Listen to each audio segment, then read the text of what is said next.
ఒక ఫ్యామిలీలో ఉన్న 5గురు ఉంటే 5గురు కూర్చొని ఒకే రోలో కూర్చొని చూసేంత ఒక మంచి సినిమా. ఆ సినిమాని మేము ముందుకు తీసుకొచ్చాం. దయచేసి దీన్ని ఇలాగే మీరు ఓన్ చేసుకున్నారు. ఇది ఇంకా అదే దీనిలో ఇది ఓన్ చేసుకొని ఇంకా ముందుకు తీసుకెళ్లాలని చెప్పి మనస్ఫూర్తిగా కోరుకుంటున్నాను. ఈ విజయానికి చిహ్నంగా ఈ రోజు ఆనందానికి చిహ్నంగా ఈరోజు చిన్న ఈ కార్యక్రమం చేసాం. దానికి వచ్చి మీరందరూ ఎంకరేజ్ చేసినందుకు thank you very much brother.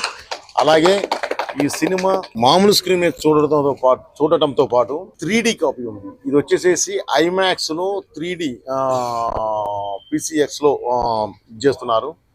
అసలు ఆ ఎక్స్పీరియన్స్ మీకు వేరేగా ఉంటుంది. దయచేసి 3D కూడా ఒక్కసారి మీరు ఆ ఎక్స్పీరియన్స్ చేశారంటే మన Telugu cinema 3D first time డైరెక్ట్గా చేసి బాలయ్య గారి సినిమా మనం వదిలి ఉన్నాం.